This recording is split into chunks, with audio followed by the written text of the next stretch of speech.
Ang Ginoo manaa kaninyo. Manaa usab kaninyo. Pagbasa gikan sa Santos nga Ebanghelyo sumala ni Mateo. Himayaon ikaw, O Ginoo. Migamit na usab si Jesus og mga sambingay sa iyang pagpakigsulti sa mga tao. Ang gingharian sa langit sama sa usa ka hari nga naghikay og usa ka kumbira sa kasal alang sa iyang anak nga lalaki. Gisugo niya ang iyang mga sulugoon aron pagpahibalo sa mga dinapit nga paadtuon na sila sa kumbira, apan mibalibad ang mga dinapit. Busa nagsugo siyag laing mga sulugoon o giingnan niya, sultihin ninyo ang mga dinapit nga andam na ang kumbira. Giihaw na ang akong mga baka ug ang mga pinatambok nga nati ug nahikay na ang tanan. Pangari na kamo sa kumbira sa kasal, apan wala magtagad ang mga dinapit ug nagpadayon sila sa ilang mga buluhaton. Ang usa miadto sa iyang uma, ang usa sa iyang tindahan, samtang ang uban midakop sa mga sulugoon o gibunalan o gipatay nila. Tungod niini nasuko pag-ayo ang hari o gipadala niya ang iyang mga sundalo o gipamatay kadtong mga mamumuno o gisunog ang ilang syudad. Unya gitawag niya ang iyang mga sulugoon o giingnan, andam na ang akong kumbira sa kasal, apan dili angay niini ang mga tawo nga akong gidapit. Busa pangadto kamo sa kadalanan ug dapita ang tanan nga inyong makaplagan, o ang mga sulugoon nangadto sa kadalanan ug gidala nila ang tanan nga ilang nakaplagan, maayo ug dautan, ug napuno sa mga tao ang dapit nga gikumbirahan. Unya misulod ang hari aron pagtan-aw sa mga dinapit ug nakita niya ang usa ka tawo nga wala magsulob og bisti sa kasal. Gipangutana siya sa hari, higala giunsa man nimo pagsulod dinhi nga wala ka man magsulob sa bisti sa kasal? Apan wala motingog ang tawo. Unya miingon ang hari sa iyang mga sulugoon, gapusan ninyo ang iyang mga kamot ug tiil ug ilabog siya ngadto sa kangitngitan sa gawas. Didto maghilak siya ug magkagot ang iyang ngipon. Ug gitapos ni Jesus ang sambingay sa pag-ingon, kay daghan ang gidapit apan jutay ra ang gipili. Ang Ebanghelyo sa Ginoo. Daygon ikaw, O Kristo.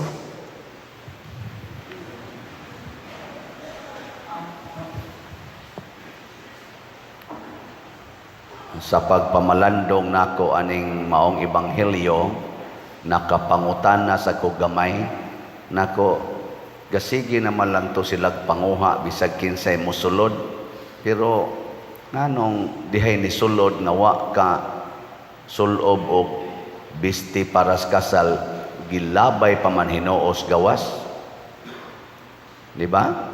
Nanapit ko to sila bisag kinsa niya, diha na nooy ni sulod, gilabay na noos gawas. Ibaw mo ngano parihata. Wajud ko kay baw anak nga igsuon pasabot an usas mga gipasabot niini para nako, dili pwedeng mukuyog ta sa kumbira sa Ginoo nga dili ta andam. Pareha karon ba nagmisa, Mumisa, mutambong sa misa, pero di mga lawat. Lingiyay mo to pa, di na mo kalawat karon. Sige. Daghan kayong wa mo lingi. Mga buangon mo. Bitaw. Mo bitan na din doon natay asheret. Nya nga tong asheret or ashers, magsige na sila og sulti kung asa mo palingkoron. Anawa, di ba naagi daghang musupak. Kinsa kanang musupak, pasabot ana, di na sila andam nga mukuyog sa Ginoo. Bitaw. Kanang mga masinupakon, asa ka palingkoron, nya atos gawas, asa mo paparkingon, nasa nga atong mga pimag diha, nya musupak yun mo, di ka andam. Pariha kas mga tao nga unang dinapit, nga nagsigig balibad, kay doon na sila'y kaugalingong priorities, doon na sila'y first choice, o niya ang Ginoo, second choice. Gilingi ako no, imong tupad og usab. Ang di mo lingi, automatic nga dili kuyog sa Ginoo. Ing na ang Ginoo bay imong first choice. Ay gina. Kanang nilingi, congratulations. Ang Ginoo mo inyong first choice. Ang uban kaana lang yung liog ay hinaot unta nga di na mo makalingi ighumas misa. Kinahanglan tang kamautang mulingi-lingi. Kaya ang gusto sa Ginoo, love your neighbor as yourself. Unsaon nimo pag-love sila, di jud ka mo tan-aw nila, magsige ra kag tutok des imong gustong tutukan. Stiff-necked people, matud pas Ginoo. You cannot enter into my rest. This is a stiff-necked people. Kana bitang mag-stiff-neck ka, unsa may mahitabo, magsige ra kag ana. Di na jud ka mulingi. Nya mo na gigamit sa Ginoo nga term, stiff-necked people. They cannot enter into my rest. Na siya. Kung makasud na ta sa Ginoo mga igsoon sa iyang kumbira, unsa may mahitabo, iyatang bantayan. Siya na'y mag-protect nato dito sud sa iyang kumbira. Mao na nga nakaingon ta diri sa atong tubag sa Salmo, magbalantay kanako ang Ginoo. Ganahan kay taani, daghan kay ganahan ani gyud nga pulong. The Lord is my shepherd, there is nothing I shall want. Ganahan kay taana, nagoy daghang magsigig kanta-kanta ana. Pero ganahan ba kang bantayan sa Ginoo? Ganahan kang bantayan sa Ginoo? Kamong mga asawa, kinsay gusto ninyo nga magbantay ninyo, ang Ginoo o ang inyong bana? Kusga. Unya ron kung ang inyong bana di na mo uli, kay tuan na sa silingan, mag-uol mo dili. Ayaw mo gagawin. Ang nisinggit sa dili, ang wa na sa mga bana. Tanabang, ang inyong bana, di na mo uli, pasabot, maingon na jud ka nga, Ginoo, bitay nagbantay na ako, waman ko magkinahanglang bantayan sa akong bana. Ana. Kamusang mga bana, kinsa man sa inyong gusto nga magbantay ninyo o mag-atiman ninyo, ang Ginoo o ang inyong asawa? Tubag mga bana, tubag sa sila. O nyaron kung ang inyong asawa, gidaanan ni pare, masuko mo, dili. Ayaw nagkasuko, total ang Ginoo may maghatag nimo katagbawan. Wala na'y magmakulang pa kanimo. Kung masuko gani kang ang imong asawa, gidaan ni pare, sa to pa, kuwang padiay. Kuwang. Nagkinahanglan paday kag asawa. Nagkinahanglan paday kag bana. Kuwang di ay. Yang anong kuwang man, kay dili Ginoo ang nagbantay nimo. Dili Ginoo. Kung dili, tao. Ang imong pangandoy, tawhanon. Ang imong first choice, kalibutanon. Kwarta. Sa may sunod, kalipay, kahamugaway, dungog, gahom, nga nias kalibutan. Nya wa gani na kay kaning akong gisgutan ihatag man ni sa tao, mawa gani na masuko dayon ta. Mao na kun ang imong bana di na mo uli nya ang iyang sweldo tuan na sa kabit, masuko na ka kay wa naman kay kwarta, wa naman kay pagkaon. Nya uwaw man sad kay kanganong nangabit imong bana sa ato pabati na kagnaong. Batik na kagbatasan, insulting kay na nimo, wa na kay honor, wa na kay power as wife. Mao na kay laog man kaana, nagkinahanglan man kaana to satisfy yourself, masuko na ka.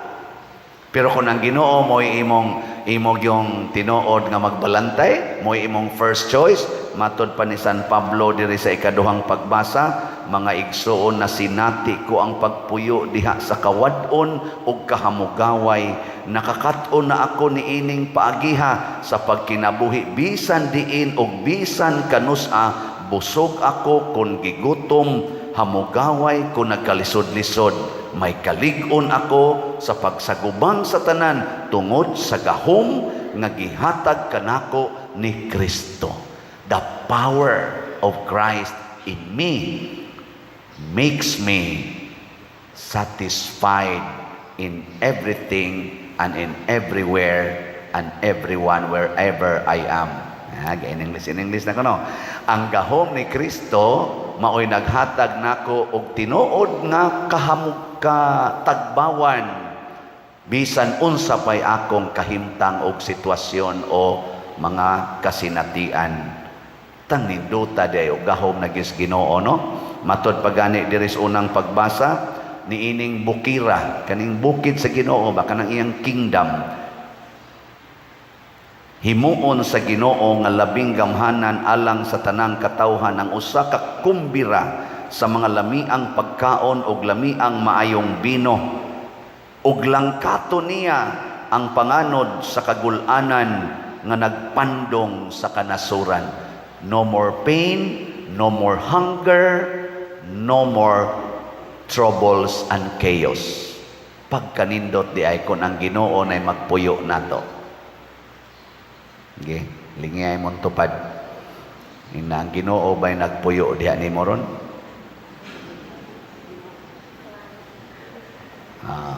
Wa na. Papay na. Nakaron, unsa may itong buhaton?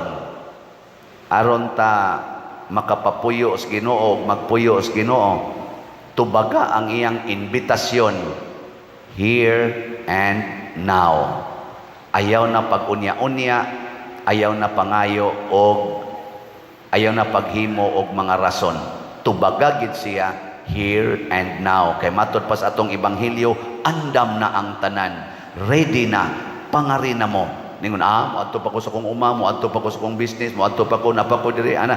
Daghang excuse, adi ka pwede. Here and now. Kung moingon ang Ginoo kanang imong kwarta ipalit nagslot, here and now. Palit dayon. Naman dias gawas ko, igawas niyo na dihay naninda og holy pads. Napamtingalitay imig karon. Salamat day kayo kay malampuson kayo ang atong selebrasyon sa atong segunda patron. Tungod to sa inyong gipamalit nga Mother Mary's Enriching Graces or MMEG. Pero short pa ta, nga naman, wala pa mahalin ang tanan. Naapay 2,300 slots nga wap ang mahalin. Kay 20,000 man to atong gibaligya.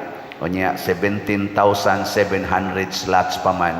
Ingon ko gahapon rato siya kutob, i-extend ako karong adlaw kay niingon ang Ginoo, imbitaha sila nga mamalit bagyod og MMEG.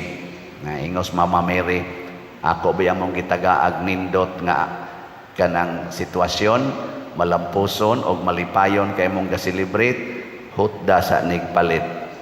Mo na, here and now. Igawas ron ninyo diha, palit dayon. Nga ikaw sad nga online parishioner, pagkadungog nimo karon nga napaday kuwang, palit dayon. Here and now. Di ba? Ang kanang magunya-unya, wa na sila'y kalipay, wa na sila'y kakontento. you cannot experience kanang giingon nga wala kanang hahanapin pa. Magsige ra jud kag hanap-hanap hangtod mo hanap na lang ng imong pananaw. Wa jud kay mahanap. Oh, na daghang ing nagpangita karon galisod na kog lakaw, nangita lang gyapon good health. Ang tuhod hapit na mga luhod di nakapiog, ngita lang gyapon makalakaw tarong. Kana day dinhing magsungkod, pader bendisyon ni ko pader nga maayo taning sakit sa kong tuhod nako pastila. Pila na edad nimo manang ingon day siya, 87 nako pader nako ayaw nagpangandoy anang tuhod. Tangtangono na imong tuhod. Nangita lang gyapon ba? Dili wa ka experience anang gitawag og wala ka nang hahanapin pa. Sige lang gyapon pangita. Naay na nga minyo, asawa, nangita lang gyapon bana, padir, iampo in taon ng akong bana padir nga mohunong na ning iyang pagkapalahubog yun padir nako ayaw na pangitag laing bana, mauna na ang imong bana palahubog. Ano mangita pa man kas dili palahubog, kinsa pa may mo manguyab nimo karon. Nanago kay bana, mangita pa juga ng dili palahubog. Padir ang akong asawa, padir perting yaw-yawana, iampo taon padir nga mausab na ning iyang batasan. Ko pila na mo katuig minyo, 33 katuig ako ay ayaw na pangita. Mauna na ang imong asawa. Ayaw na pangita laing asawa. Wa na say musugot nimo manguyab ka kanang mga dili yaw-yawan. Mga na. Ngano man, di man ka Diyos noon, ngita pa man kaglain. Pari sad, mangita paglaing assignment, kanatang dako-dakong kulikta, ayaw na kanina, mauna ni ron, here and now. Asa man ko mamaligyag slot, atos katedral, kay daghang ing tao, dili ay, di masa to mamalit, kamo din akong baligyaan, here and now. Niya, makahalin ka ko, di na nako concern, ang Ginoo na anak. Pero makahalin yun ang ato ganing holy pads, pila na atong halin karon ni abot na og 64,106 ka slots. Pakpak. Holy pads ba? So pila na lay kuwang? 35,894 na lang. Sus, kadgutay na lang ana. Para sa ni karong November 7.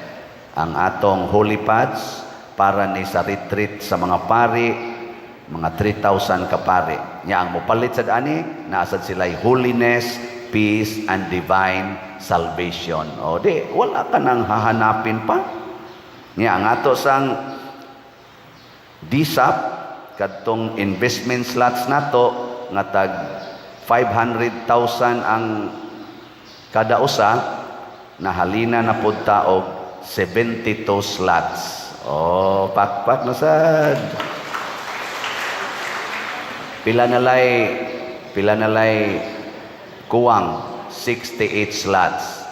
Tag 500,000 pesos ni with 25% interest rate. Dahil ni ingon ako gapon pader. Mupalit unta ko anak pader, mo invest ko ba pero gidakuan ra gyud kay kos imong interest nga gihatag pader. Dako ra gyud kay siya. Nako niya unsa may imong hunahuna nga gidako man gid ninamo ang interest kay tungod man is among kalipay siya. Kun ako'y imong hatagan ana pader inig-invest nako. Ako lang tingali nang iuli sa simbahan ako kana maunay sakto. Maunay sakto. Exchange of joy.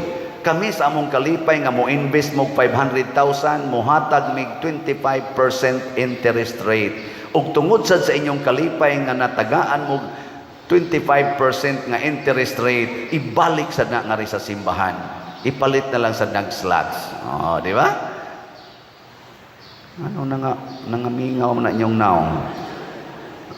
Nya sa atong 72 slots nga kaning nahalin kay in a form of pledges pa man aduna nay 46 slots nga actual pledges. So niini karong simanaha ato nang himuon ang partial payment kay 1/3 may gikinahanglan diha nga atong mabayad. Na naman tay 23M. So kabayad na ta diha. Di ba? Salamat. Tanawa di ba ni pakpak ta? Ngano man Nganong nipakpak man ta kay dunay mga tao nga mihatag og priority sa paggamit sa ilang kwarta nganhi. Dunay ni anhi dinhi nga nigikan og alas 3 sa kaadlawon sa ilang lugar, probinsya, aron mo anhi dinhi niabot dinhi mga hapit na alas 9 buntag. Unsa may iyang gidala? 2 slots. Way bangko sa ila. Iya na lang gipersonal og bitbit nganhi. Nagsakay in tawag habal-habal diha. Gikas pier. Nya akong gipangutana ngano maning ingon ani maning inyong gibot sa amo ning gitigom-tigom sa akong asawa pader. Among gitigom-tigom kay ipalit unta namo og bag-ong sakyanan ba. Nya pagkadungog nako pader nga naay panginahanglan diri niingon ko sa akong asawa, day pwede di lang sa ta mo palit og sakyanan, ato lang usa ning ihatag ngadto sa kuan simbahan ni Father Siano. Ingon sa dayon ko niyang asawa, uy, okay kayo na eh. Awa sila mo palit og dayon og sakyanan, ilang gihatag dinhi. Habal-habal ra gud taon iyang gisakyan. Nganong di man mo mupakpak nga mao man ni akong giingon. Sus. Kani sila mong wala na ning hahanapin pa. Kay ang ilang priority is the church, dili ang ilang kaugalingon pagkanindot. Ako god natandog kay kuniya, akong pakanon di mo kaon kay humana siya kaon. Akong pa kaning snackon, ayaw lang pa din, ayaw lang. Di mo balik sa dayon karon kay balik sa kusamo karon. Ana, sakay lang sa siya sa balhabal. Nagtan-aw ko niya samtang nag-angkas ngadto sa motor. Naglingo-lingo ko. Hasta ako ingon ani baka ko no. Kung dako kay akong kolekta, ihatag baka na kong una ngadto sa mga sakristan o sa mga staff nako dinhi. Sila baka mo'y akong first priority o ang akong bulsa, ang akong mga gikinahanglan. Sa mga millions karon nga nisod dinhi sa akong kamot, kay niam ni sa akong kamot gisod, ang simbahan ba kay akong priority o ang akong bulsa? Thanks be to God, so far ang simbahan pa'y akong priority. So far, ang ako pang mga personnel dinhi o ang nag-serve sa simbahan ang akong priority, not my bulsa. Mao na siya sa ginagmayng paagi. Mo na naot unta kitang tanan ingon ani, ang atong buhaton wala ka nang hahanapin pa. The Lord will be your shepherd. Ang Ginoo nga naghimo sa tanan og nagkupot sa tanan og labing gamhanan sa tanan, maoy imong magbalantay. Give Him the first choice of everything you think, everything you do.